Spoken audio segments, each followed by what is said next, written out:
welcome to the program. This is Our Healthy Homes. OurHealthyHomes.com is the website to go to. 651-775-9194. 651-775-9194. That's the number to call. Give Sheila a ring-a-ling-a-ling. She'd be happy to help you with steer you in the right direction to find get you on your journey to your health and wellness. Converting your home to a healthy home. Remember, we have the 4 pillars of a healthy home. The first one, obviously, is the house itself. You got to have a nice house, solid house, and a nice, quiet neighborhood that you can raise your family in security and safety. You got to have the ecosystem, we call it. Pillar number 2, inside the house, the chemicals that you use inside the house, the products that you use, keeping a nice, safe, clean environment for your family.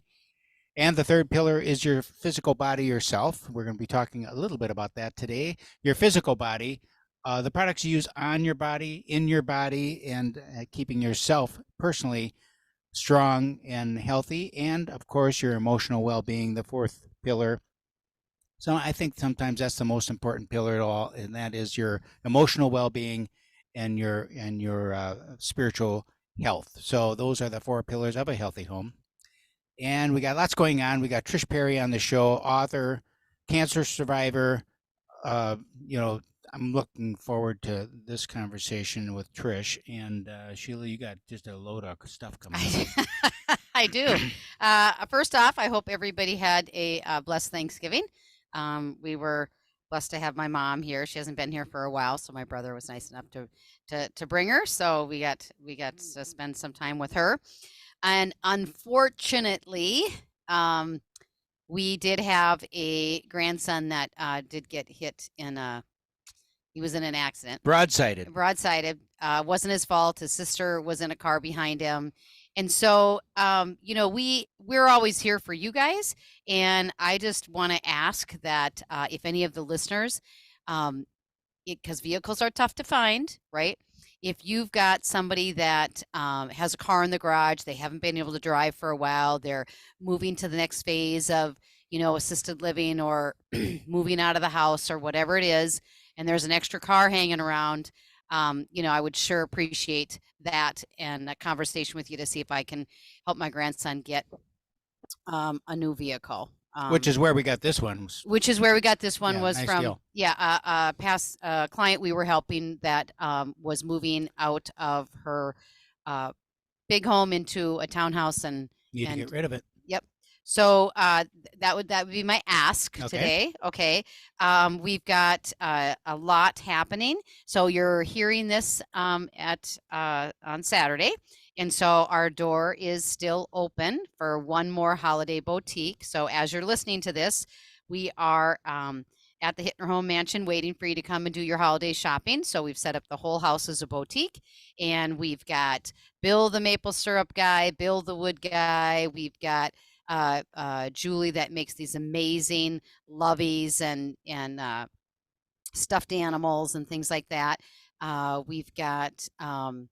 everybody loves the cocoa bombs. Now you guys know how I feel about sugar, but so she makes these adorable cocoa bombs, and we've got essential oil stuff. We've just got a wide variety of holiday items and housewares. And again, I like to bless everybody during the holidays with budget-friendly items and handmade, and support our local friends and family and vendors that are, have their little side gig. So that is Saturday, December 3rd, and Sunday, December 4th, from 10 to 4. So it's open house style. So come and go as you want. 4705 Hittner Point, Egan is where we're at. So we'd love to see you for that. And then we've had a lot of people through the house, and everybody's really enjoyed the work that I put into it. So thank you for those comments. And I've been getting a lot of, what are you going to do next month?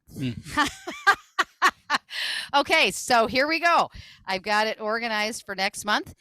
We are in this season. I call it sugar season. I don't call it the other season. I feel if any of you know, each time you eat sugar, it suppresses your immune system for 5 hours. It also does not support your body with cancers and other health issues. So we are going to make a fire cider together. Fire cider. Say that 10 times fast. Fire cider. So it is a natural immune booster tonic with ginger and onions and like all the things that are good for us. And so I was thinking, oh, let's do a ladies' day, or do we do a ladies' night? And then I was like, well, if I'm going to set it all up, I'm going to do both. Right? So it's the same day, but it's going to be January 14th at 10 a.m. or 7 p.m. And so you do need to register for that. It will be $15 per person, and we'll have snacks, samples, something, of course, oily to make and take, because that's what I love to do. We do have a free wellness body scan that you'll be able to do as well. And that thing is like crazy accurate. So it'll tell us a little bit about what's happening and going on in your body that you need to deal with today. So grab that friend as your +1 and join us. And you can go to ourhealthyhomes.com and you can click on the events tab, and you can scroll down. You'll see both of those events on there. You can register. You can give me a call, 651-775-9194, and I can get you registered there. And so you are the key to your health and happiness, right? We love selling homes. We love keeping you healthy in them. And the key has to unlock the door in the house in order for you to get in, right? So you are the key to your health and happiness. And you guys know I like to try and remember to mention a testimonial or, something that we feel is relevant into what we're dealing with right now. And if you've heard Melissa Olson on the show, she's about every 6 weeks that she comes, Dr. Melissa Olson. And she's had we've talked a lot about COVID and the issues that has given people with their bodies and so forth. And she's talked about the vaccine as well. And so I had somebody reach out to me, and they wanted to know if there was an attorney that we knew that is taking any cases for the repercussions of having taken a vaccine that's had the vaccine. Okay. So if that's something that you need, it seems like that's been coming up a lot lately. And so just reach out to me. And there's 3 in the Minnesota-Minneapolis area that are taking on just those cases. Interesting. Yes. So we want to be your support. We want to be your guidance. We want to be helpful for you. And so that is what we're here for, right, honey? Yes. It's January 14th, the big event coming up. You're not going to make me do that exotic dancing again, are you? Yeah. Well, maybe. So embarrassing. Okay, so we have Trish Perry on Zoom. Hi, how are you doing? Hi. So we are going to have a conversation. Give us, if you can, we've got 2 minutes left of this segment. Just give us a little background so people kind of get an introduction to Trish Perry. Absolutely. So as the subtitle of my book says, Corporate Badass Mom to Zen Mom. And that was from my son. So I started in corporate. Okay. So I worked at a small department store, went to Limited Express, bought there, and then Target came calling, and that's how I moved to Minneapolis.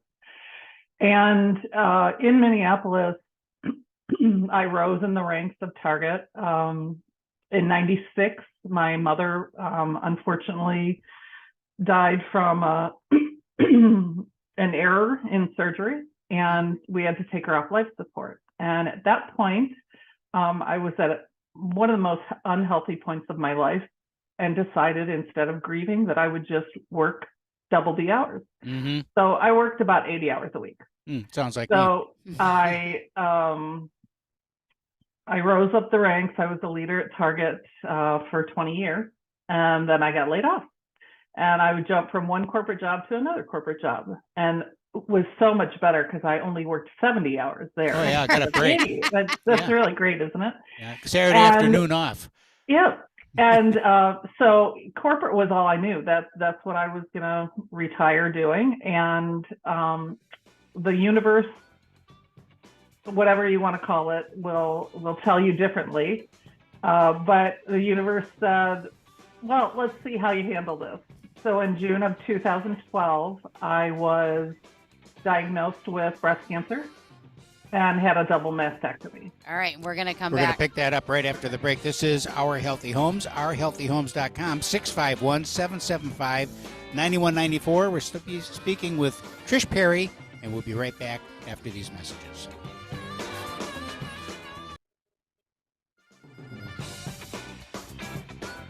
Hey, thanks for staying with us. This is Our Healthy Homes. 651-775-9194, 651-775-9194. We're speaking with Trish Perry, and she was just, in the last segment we went out, she was going through her corporate history, really, and mother died, and kind of life-changing events take place. Why don't you just pick it up from there? You said you moved to Minneapolis, though. Where did you move to Minneapolis from? Where were you born? I was born in a suburb of Chicago called Homeland-Flossmoor. Okay. And I lived there until I graduated from Purdue University and moved down to Louisiana because I wanted to I knew I would end up either in the Midwest or on either coast because that's where retail is. Right. So I moved down to Louisiana for about 5 years, and that's where I met my husband. And then I moved to Columbus, Ohio, to work for Limited Express, and then Target called, and I moved to Minneapolis. Okay, so let's just pick it up where you left off when we went out to break in the last segment. You decided that you had to make a change. Well, I didn't decide that. The universe told me. Okay. Because I wasn't listening to any of the messages I was getting. So the universe decided that I was going to have to make a decision. So in July of 2012,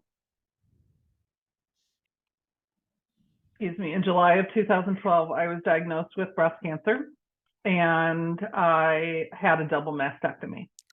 I went back to work, and my boss said, wow, it must have been really nice to have 6 weeks off to do nothing but watch TV and read books. Ooh. And so in my mind, sensitive. Yeah, very sensitive. In my mind, I wanted to quit, but I had another surgery in January. Okay.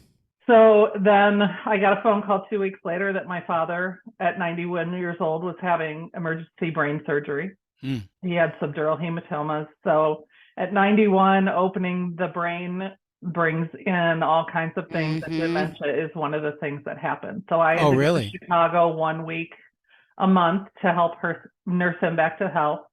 And then in that, my dog, we had to put her down. And so my life had turned into a country song, is the way that I like to explain that. And then my dad was getting better, and we were home for Christmas in Chicago. And my sister was just sitting on a chair, got up, and something happened with her leg. It turns out that she broke her leg by standing up. Oh, wow. And we couldn't understand what was happening. Went home in January. I was having my second surgery. 5 days beforehand, we found out the answer to the mystery, which is I got a call that she had stage 4 malignant melanoma and was going into emergency surgery. So 5 days later, I had my surgery. 2 days later, I drove to Chicago to be with her. And from the time I got the phone call, she died 8 weeks later. Oh, wow. So the piece that I left out was that when I got the phone call, I quit my job because I had my insurance. And I needed to be with her for whatever time she had left. So I actually thanked that horrible boss who said to me, it must be nice to have 6 weeks off to do nothing but watch TV and read books, because he made it really easy to quit my job. So then I took 2 years off to take care of my family, what I call critical caretaking, and then I was ready to go back to corporate. And so that is the story about, I talk about the fact that I became a coach by accident and by adversity. And it was through that I became a coach. So tell us about that. I mean, what made you decide that first of all, that you wanted to be a coach? And then I'm always confused about what coaches actually do, because it seems... Absolutely. Because I've met a lot of people that say they're coaches, and I use air quotes here, that say they're coaches, and I look at them, I don't see any life experience that would qualify that individual to actually be a coach. So I'm curious about what it is that they are coaching. Yeah, absolutely. So I actually did not get my coaching certification to go into coaching. I got my coaching certification, and talk about air quotes, to prove to corporate that I had done something in those 2 years that I took off. Okay. Because it's not to try and describe why you took 2 years off from your corporate career when you were kind of at the height of it. Yep. And try to explain to them that you were doing critical caretaking. It kind of falls upon deaf ears sometimes. Right. So I decided that at that point in 2015, when I was going back, that coaching was becoming an integral part of corporate at that point. So they were starting coaching programs, et cetera. And I thought, I love mentoring. I love managing. What a great thing. I'll get my coaching certification and bring that in. And do internal coaching. To increase my leadership skills. Mm-hmm. So I got my coaching certification at Learning Journeys International Coaching School, which is in Woodbury. And that wasn't enough. I'm what you call a hyperachiever. Okay. So that wasn't enough. So I decided to go back and get my mastery. Okay. So what made that not enough? Well, not enough was that it wasn't good enough. For you.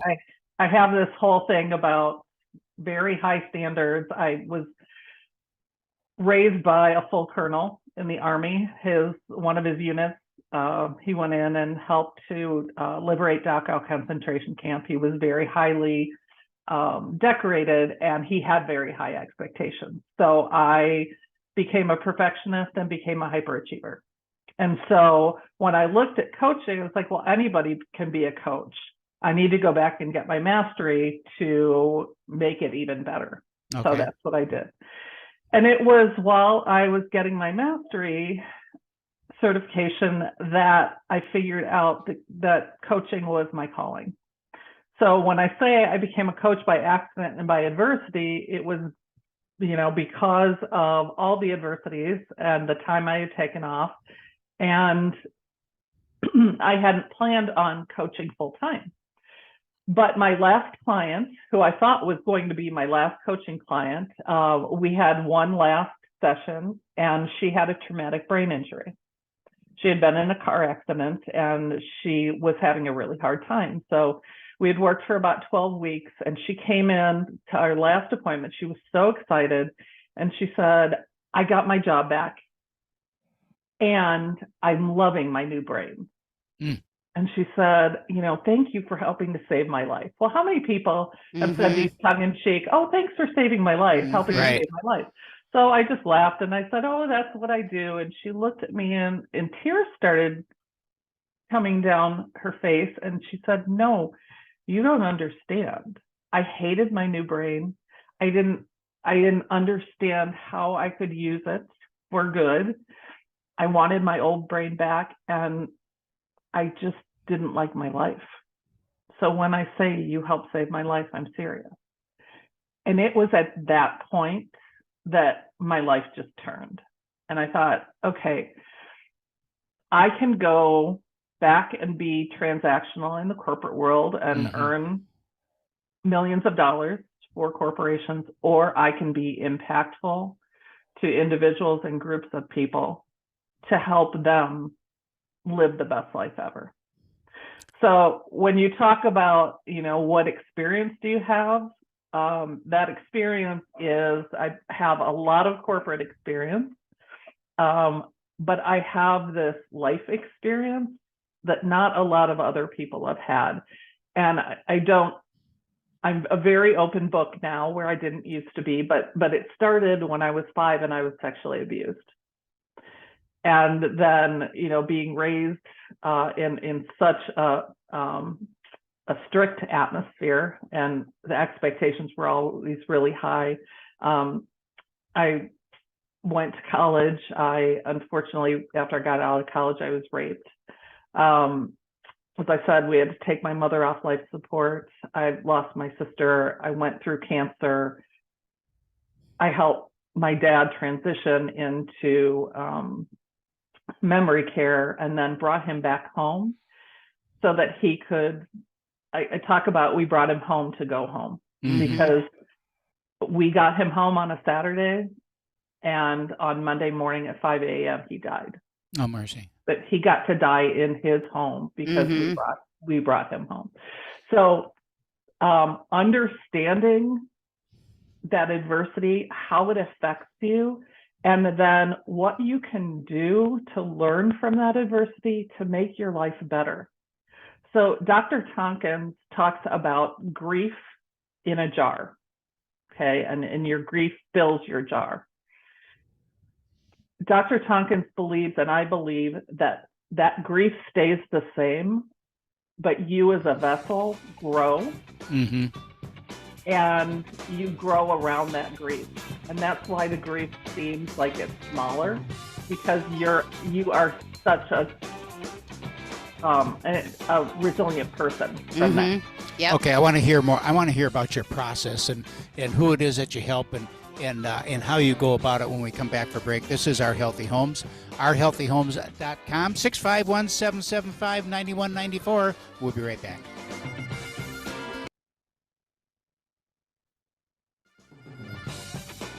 Hey, welcome back to the program. Thanks for staying with us. This is Our Healthy Homes, 651-775-9194. And we're speaking with Trish Perry, life coach with extraordinary history and experience of all kinds of adversity, can help you get through whatever it is that you're getting through. The lovely and talented Sheila, ladies and gentlemen, has something to say. Well, Trish had mentioned, hearing that that gal that you had helped, change her life. And, that's what we're about, right? We're about, we call ourselves change agents. We're about changing your life. And I always tell people, I don't have degrees behind my name.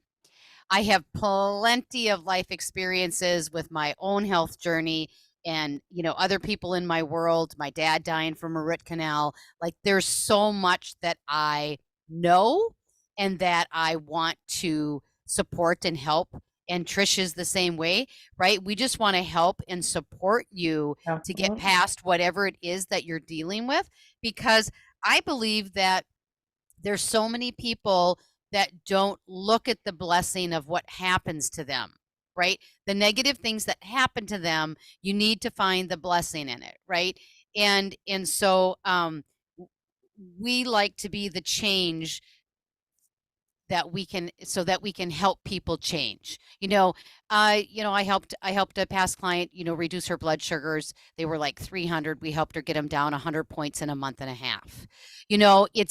People need coaching. They need somebody in their corner, right? For whatever that is.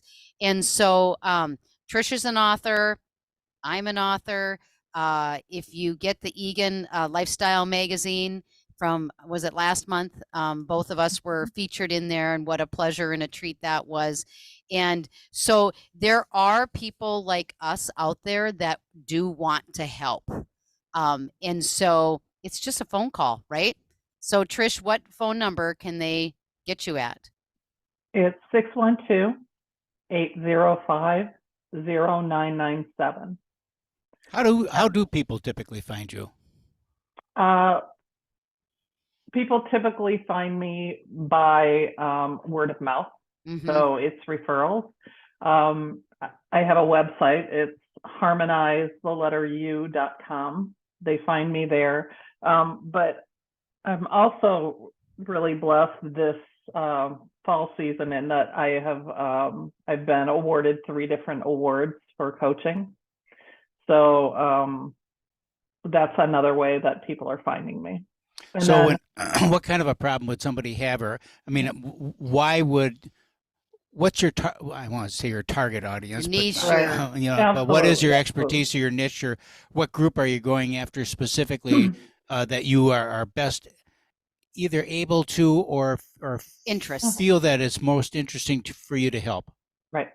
So I do executive coaching and business coaching at the University of Minnesota and also at Target.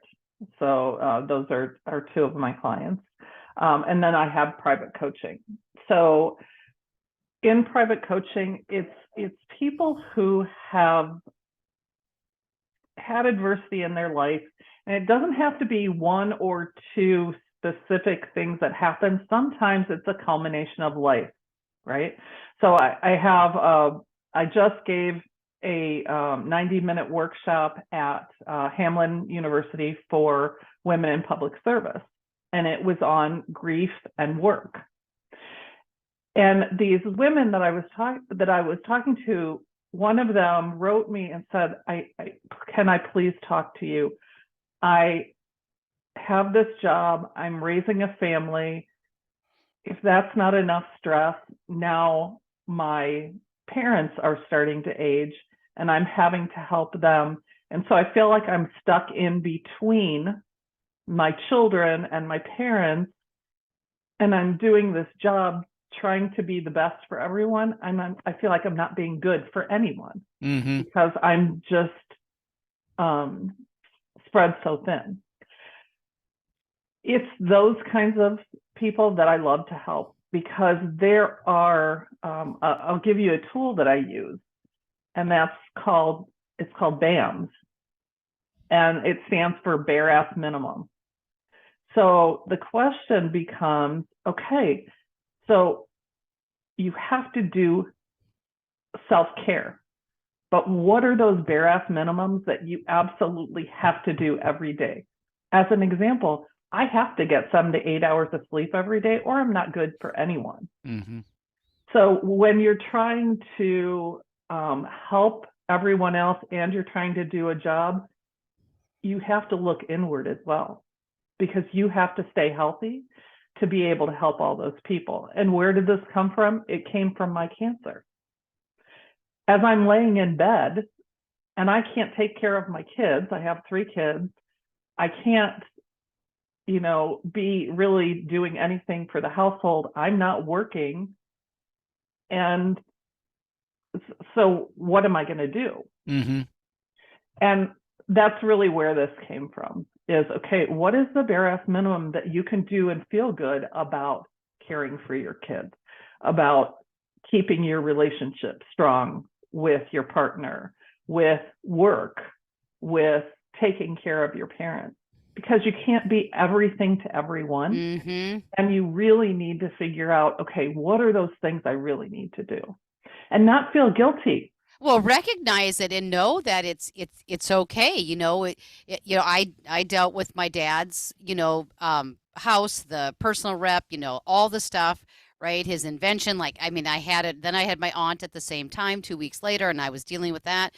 And it was kind of funny because my brother comes this last weekend, right, with my mom, and he hands me her prescriptions and he says, "Here." And I said, "Oh, no, no, no, no. I dealt with dad, right? You get to deal with mom. You live in Fargo with her. You get to deal with her. You get to play Nurse Corey." Right? Because Right. it's at some point, like you said, your bare minimum, like you've got to figure out what that is, and we have to know that delegating is okay.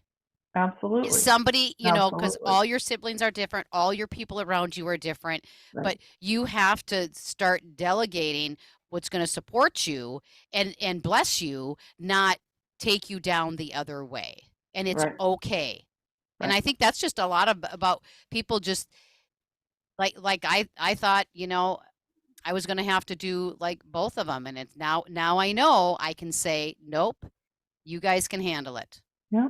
We'll Absolutely. figure it out. So help me out here. So we have people who are obviously taking on way more than they can handle, and more than they can handle effectively. Okay, so I'm like a simple guy, so keep it simple, strip down to the things that matter, and get rid of all this swirling stuff that at the end of the day, when you eliminate it, changes nothing. So it wasn't contributing anything anyhow. Yeah. And people, I just see it people, I can see it with my wife, who tends to say yes to everything. Mhm. So, oh yeah, sure, we can do that, and yeah, I can do that, and I'll take care of that for you.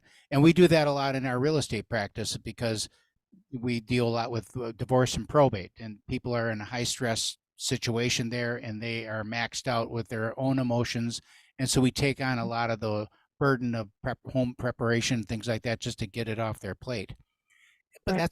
that's a short time Right. situation. It's a project, and once the Mhm. project is complete, you can move on. Right. Isn't most coaching though really just kind of talking about communication, either communication with yourself or with the people that you're dealing with? That's absolutely a part of it. And as both of you were talking, what came to me was, mindset is a big piece of this as well. Huge. So I had a client who is a professor, went through just a horrible divorce. Daughter had just graduated from high school, left and went to Europe to go to college. The night of her graduation, the husband says, I want a divorce. And this is after they've been doing all this planning. She's not efficient at work. She came to me and we worked tirelessly for about 6 months. And we start with, what are your values?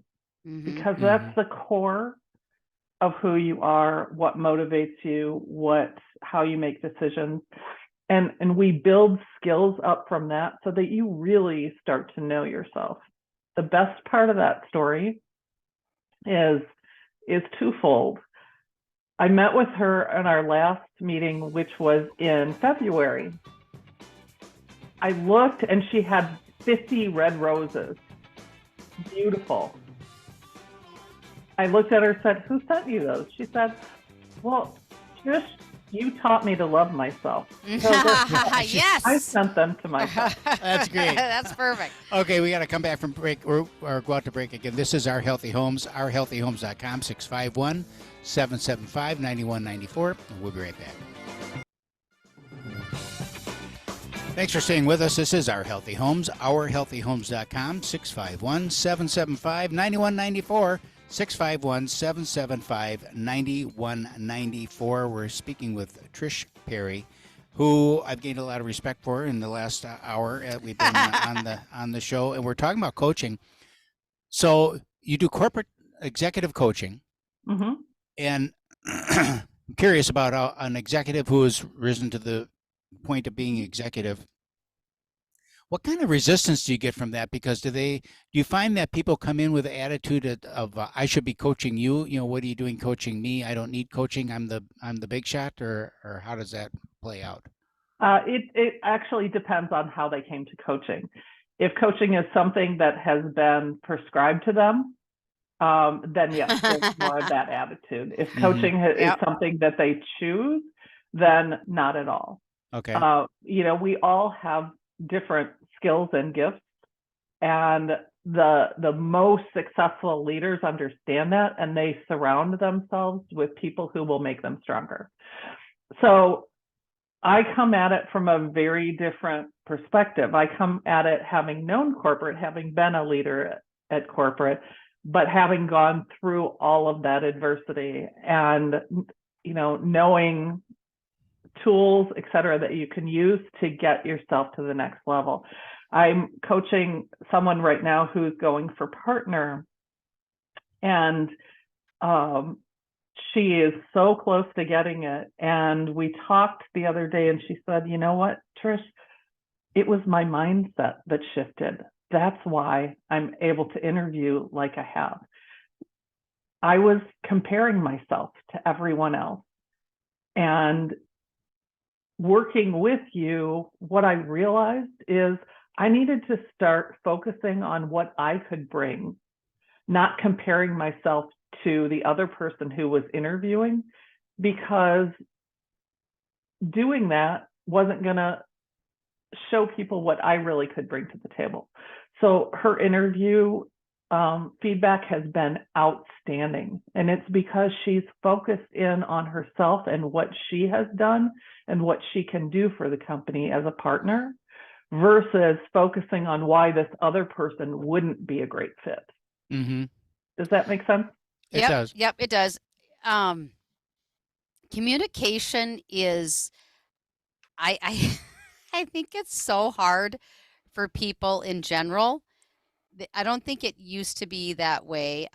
The younger generation, I just see that that's either going to be a problem or it is a problem in the workplace. I mean, it's also a problem with families too, right? Is being able to have conversations that are critical, that are important, that aren't always a fluff conversation, but it needs to be, things need to be said and people need to be heard, and no matter what those topics are or the conversations are, I don't know, I just feel like people are just can't say really what's on their mind anymore if it's not positive. Do you find that people are more tender than they used to be? Yeah, okay, Is that's it maybe your, where your I'm going. experience? I mean, that when they get offended or take offense or they get crushed by a word or a thought where someone, I mean, I look at myself, I just don't care what anyone thinks. So sometimes right. that, I feel like sometimes that's maybe a problem for me, but I just straight don't care what anyone thinks. So when they say something, it's like, oh yeah, okay, see you next week.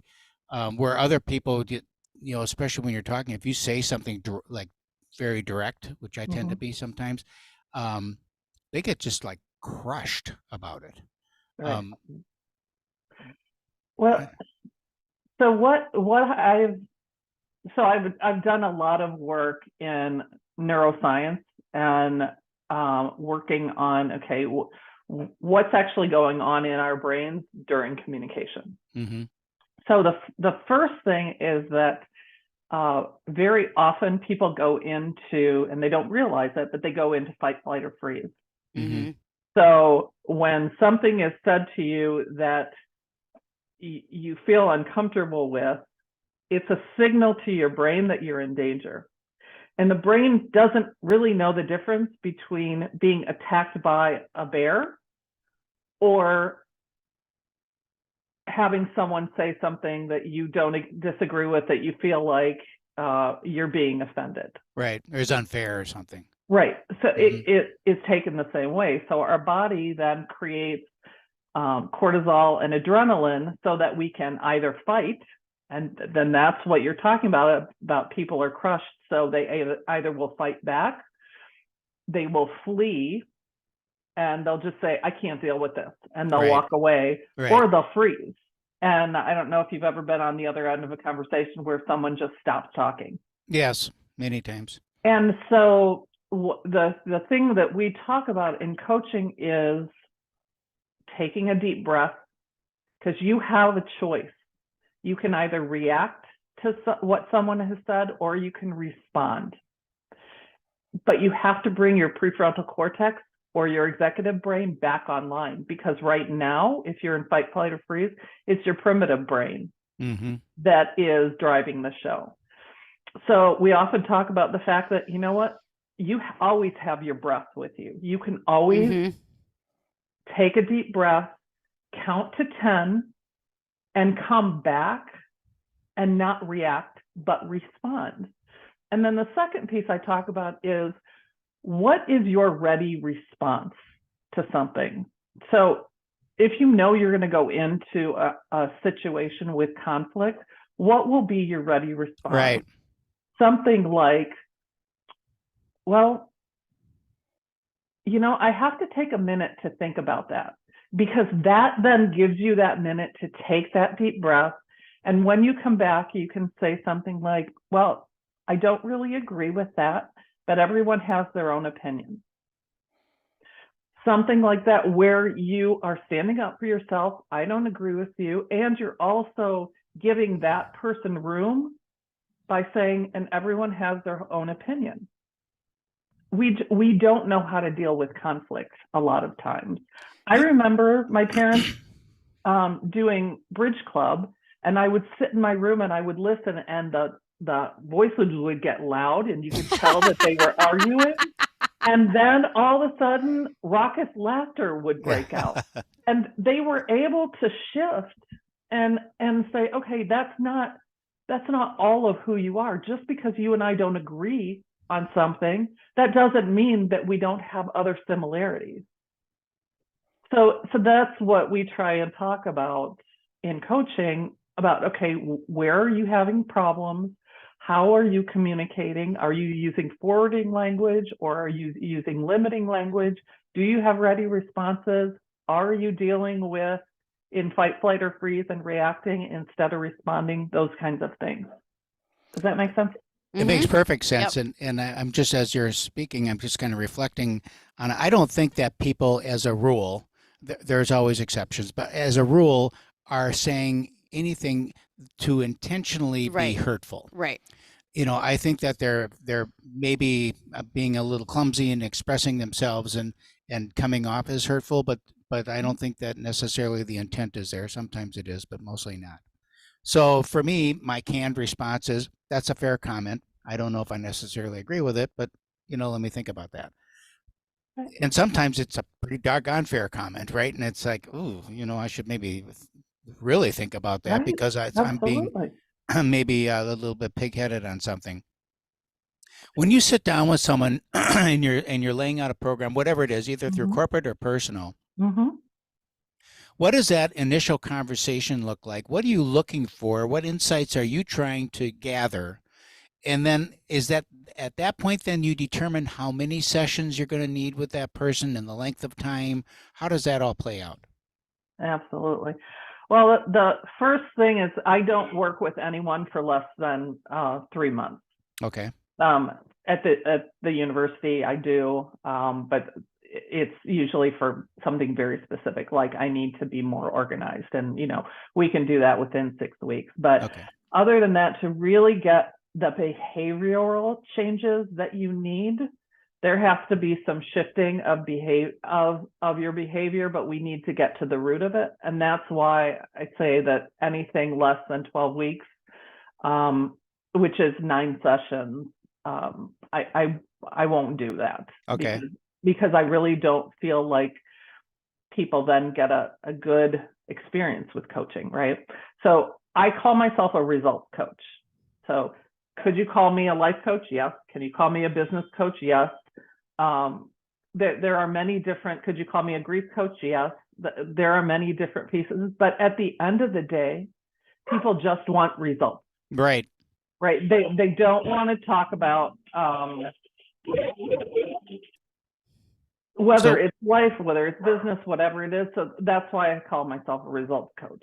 Okay. So what I'm hearing is that if, in order to make Sheila into the object of my desires, we are looking at it, she's got to attend at least a 12-week session before we get the outcome that I'm looking for. Right, exactly. Which is really 9 sessions, but it goes over 12 weeks. Okay. But like I said, the reason is we have to do a lot of uncovering. Yes. So right. Uncovering, and I don't say finding, because like we all have a purpose.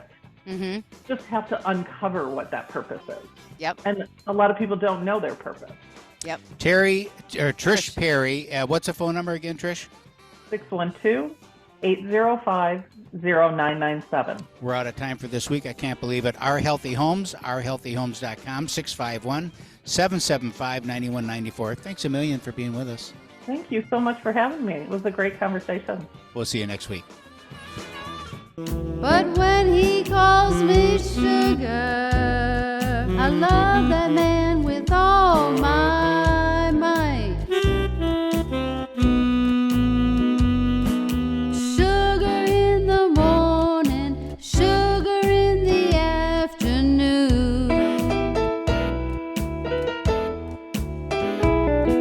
Sugar after dinner, sugar in every room.